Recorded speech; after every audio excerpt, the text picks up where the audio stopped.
This is a 2015 Peugeot 208, released in 2012 and made up until 2019. This particular model has a 1 litre 3-cylinder petrol kicking out 67 brake horsepower and 80 pound-feet of torque, which is about 110 newton meters. It's in active trim, active being second from bottom, access being the bottom, allure being above active, and GT line being the top. Of course, GTI is the real top, but that's a different animal.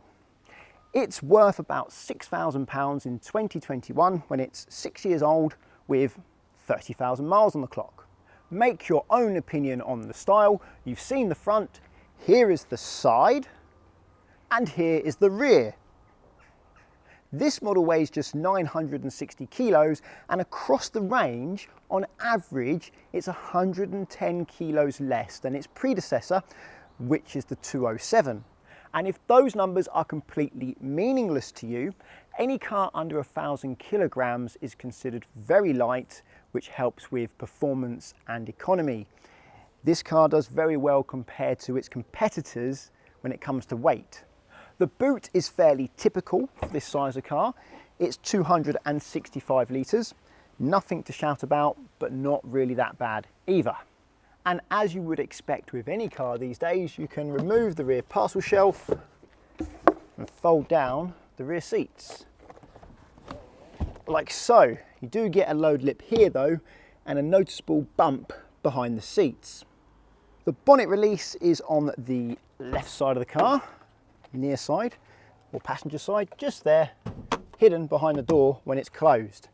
And you have your secondary latch just here, just left of the Peugeot badge, as you can see, quite simple. And there's your stick. No gas struts on this model. Here is your dipstick for checking how much oil you have. This is where you put oil in the car. That's your coolant, that's your screen wash, and there is your brake fluid. And just to the right of the brake fluid is the snail. Not all cars get this as standard. This is the 3-door model, so I have to move the seat to get in the back. This seat is set in my driving position and not bad. I have about that much knee room between my knee and the back of the seat, and my feet fit underneath the seat quite nicely actually. Not bad. Also got headroom. This is actually the facelift model, which was released in 2015, and this is the pre-facelift model, which was released in 2012. Can you tell the difference? It is subtle, slightly different headlights and a slightly different grille. The facelift model gets projector style headlights with LED daytime running lights, and the pre-facelift model makes do with old-fashioned reflector style headlights. You see, reflector and projector, like the little light bulb. Looks like a light bulb, but it's a projector. The facelift model also gets active city braking, which can brake the car at speeds under 18 miles an hour at about half the force you would expect from an emergency stop. I don't think it's there to completely avoid urban collisions. I think it's there for those situations when one car goes into the back of the other one, particularly at a roundabout, when, well, the driver doesn't see the car has stopped.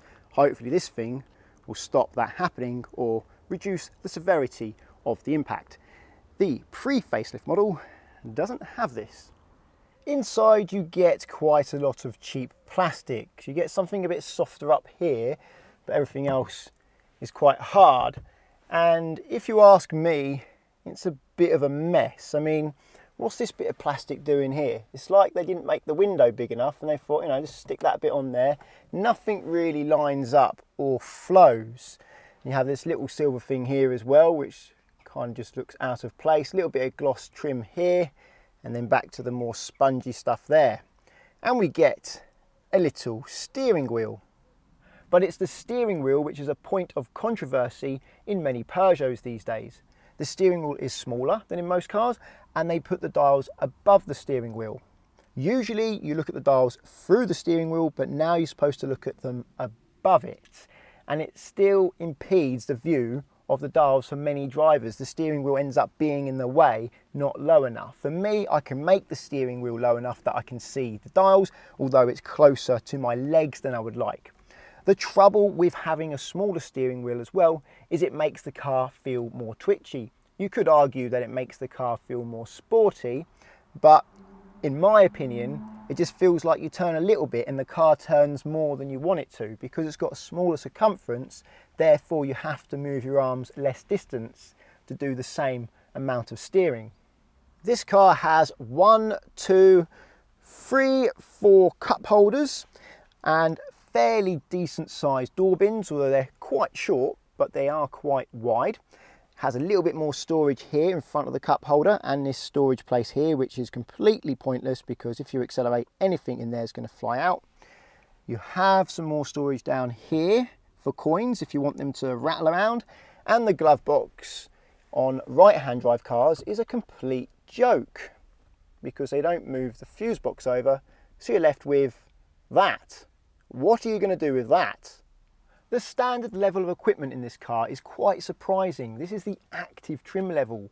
That's second from bottom, don't forget. It has cruise control, although it took me ages to find the cruise control because it's perfectly hidden behind this spoke here, which means you kind of need to know what button does what off by heart. It wasn't until I had stopped with the wheels turned a bit that I noticed where it was. It's got automatic lights, automatic wipers, air conditioning, although it is manual air conditioning, auxiliary input, USB input, electric windows and mirrors, but you expect that on any car these days, and an automatic dimming mirror. This one also has, if I turn the engine on, reverse sensors and a reversing camera, although I'm not entirely sure if that reversing camera is standard because I've seen other active models without it. However, it does appear that it's not working at the moment. Wonder why that is. Maybe I need to put my seatbelt on. No? Okay, well that's handy. So if you decide you want to start the car and put it in reverse, you're going to have to wait about 30 seconds for the reversing camera to work. I guess it's time to get to driving now. One thing I will say, it's quite easy to get comfortable in this car. Maybe that needs to be a little bit higher for me. Something like that. Because although the seats look small, they are actually quite comfortable. And there's a surprising amount of room for the size of the car. I was really quite surprised with how much room there was back there. However, when you turn the engine on in this 1 litre 3-cylinder, that's when it starts to go downhill. The problem isn't the lack of power. I expect the lack of power. It's how it vibrates. At idle, the whole car is kind of going like this at the moment. It's not really bad, it's subtle, but you can feel it. And if I rev the engine a little bit, it goes away, so now it's smooth. And if I rev it a little bit more, about 1200 RPM, it starts vibrating even more. You can't feel that because you're watching this via a camera, but the whole seat is shaking. Rev a little bit more, and then it smooths out again. But generally speaking, this is the area you're going to be spending quite a lot of time at idle when you're in stop-start traffic and when you set the gas to get going. So it feels really quite unrefined. However, I can't totally blame it on the car because 3-cylinder engines are unbalanced and they tend to vibrate the car. Ford, however, make a very good 1 litre 3-cylinder engine. You can get it in the turbo variant, which is known as an EcoBoost, and the non-turbo variant. That is very smooth. I don't even know it's 3 cylinders other than the fact that I can hear it's got 3. It sounds slightly different. There may be other nice smooth 3-cylinder engines out there. I haven't driven them all, but the Ford one is the only one I've driven that is smooth. Let's see how much assistance this engine gives me if I want to move away without the gas pedal. If I push the clutch down now, you can see the revs actually build up, ready for me to move away. I can select first gear, handbrake off, and without using the gas, I can lift the clutch and it does move. It's struggling a bit, but it does give me just enough power to move at manoeuvre speeds without the gas pedal, which is quite handy. And if I now put it into neutral and come off the clutch, you see the revs drop back down to idle again. But if I put it in reverse, it gives me even more revs. It's giving me 1,200 RPM of revs now, which is a bit more power, so I definitely don't need the gas, which is useful because you use this feature when you're reversing, and not having to juggle the gas and the clutch when you're trying to reverse makes reversing easier. So what's it like driving in an urban environment then, when you have to do lots of stop starts and lots of steering? Well, the gas pedal is easy to control, it's not too sensitive, and it's easy to maintain a steady level of revs. The clutch pedal, that's not so good. It's very high. French cars in the 90s and before then, I believe, I don't really know because I haven't driven many cars before the 90s, had really high clutch bite point, and that was quite normal for French cars. It seems to be the case now because this and other 208s do seem to have a high clutch bite point, which isn't easy to control in my opinion. I never really get used to it. The gas and brake pedal though are quite near the floor, which means if you've got small feet, it's very easy to use them. If you've got a car where the pedals are high off the floor and you've got feet that are below a size 5, it can be hard to reach the pedals whilst you're pivoting your heel on the floor, which makes controlling it quite hard. The steering is very light, which makes manoeuvring easy, and also the car does appear to have a good turning circle. I've been able to turn around in places that I thought I would have to reverse, but I ended up not needing to reverse. The gear stick, very precise. It's quite a long throw, but knowing where the middle is easy. It springs to the middle nicely. It's not notchy. It's very easy to put it into gear, and it's easy to know what gear you're going into. Now I'm going to take it to a little country road, see how it fares on the higher speed limit roads that are twisty. It's a 60 mile an hour limit coming up just here. It's going carefully past these cyclists and oncoming cars. I'm doing 24 miles an hour, 26, hit the national speed limit, foot flat to the floor, in second, downhill assist as well, 6,000 RPM at 49 miles an hour, not 49,000 miles an hour like I nearly said. There's 5,000 RPM in third at 55 miles an hour. Engine makes quite a pleasing sound. Car doesn't give me a huge amount of confidence in the bends. It does feel more comfortable than sporty. It actually soaks up these bumps quite well. It's only got little tyres on it, 185s I believe, so you can't expect a lot of grip. Oh, rev matching, really easy, really nice. And I have DAB radio, just noticed that, that's handy.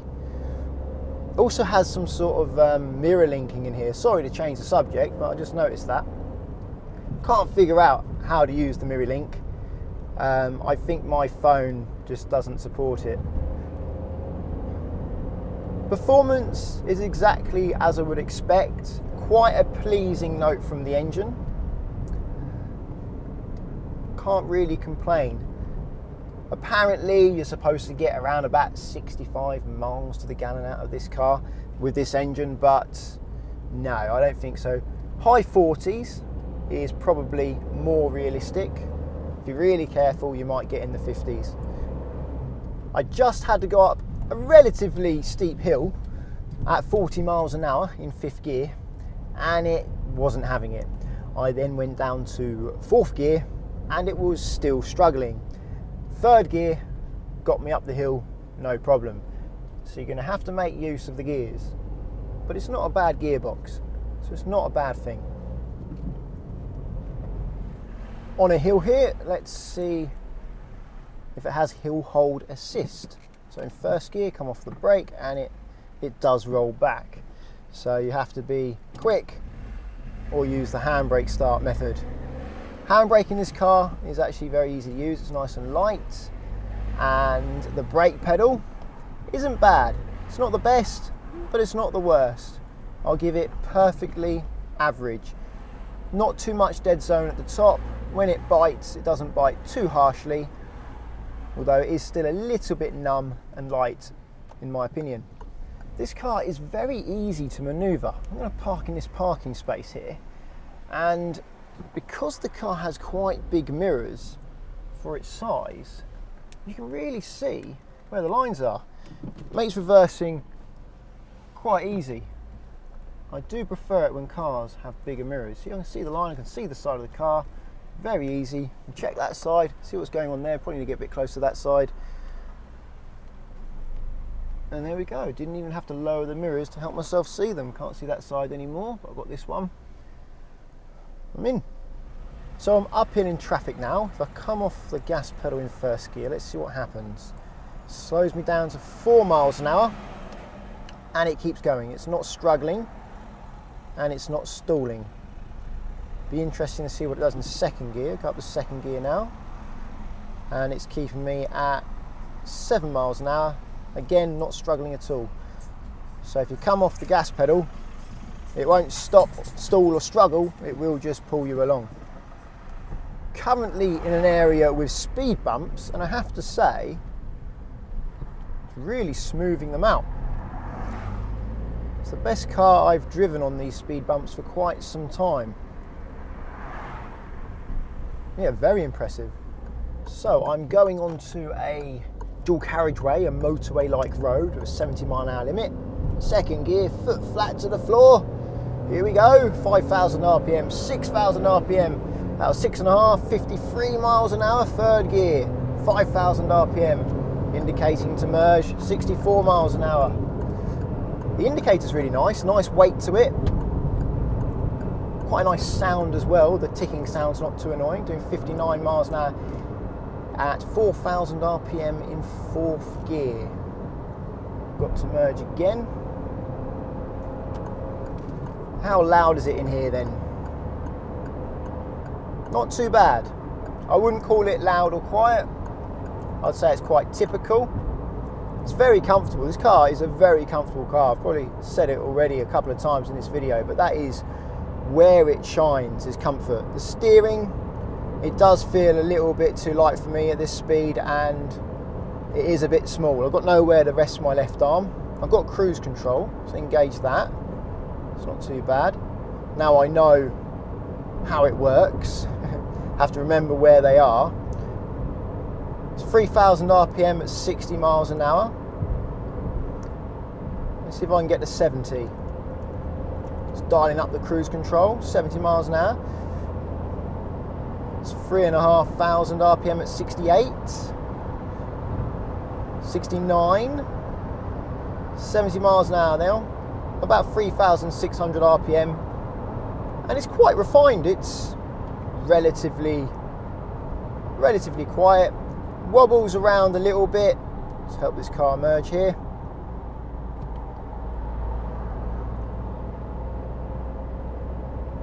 You do have to put a bit of steering correction in here and there because it is a small car, and I find smaller cars are like that on these bigger roads. But with the cruise control, I think I could do quite a long distance in this without feeling too tired. The cruise control joystick thing here, the stalk, isn't very good though. It does bend when you use it. You feel like you're going to snap it off. It feels very cheap. And my economy is 38.6 miles to the gallon at the moment. That's with, I reset it just before I started driving in this review of this car. And that's with this little bit of motorway, not much of that, but a lot of traffic. There's been a lot of traffic today, and it's taken me a little while to get to this motorway, or should I say dual carriageway, but it's like a motorway, same sort of thing. Reservation in the middle, central reservation with a 70 mile an hour speed limit for a car. Again, the mirrors playing their part here on this dual carriageway. Get a good view of what's beside me. Quite easy to judge whether or not I can change lane, and not much of a blind spot when a car comes up alongside me either. Yeah, that car's still in that mirror and I can see it there too, so there's no blind spot for one lane next to me.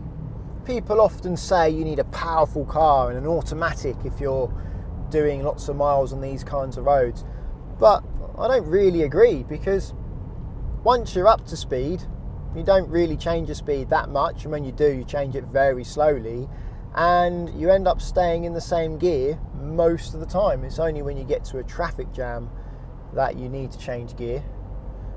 I have no problem with lower powered manual cars on long journeys. What I care about really is having cruise control and a car that's easy to keep in a straight line. I think the infotainment on this car lets it down a little bit. I find it quite hard to use. It's anything but intuitive, and it's a touchscreen, so it's quite distracting when you're driving. Although it is quite responsive. When you press something, it does tend to react, and react quite quickly. And we have a clock that I can actually see that's not too small. So many cars now have these tiny little clocks or digital clocks, and you have to take you off the road too long to see what time it is. Just an update on economy. I've done 17 miles at an average speed of 19 miles an hour. It just went from 18 to 19 miles an hour because I'm finally not stuck in traffic. And it's averaged 47 miles to the gallon.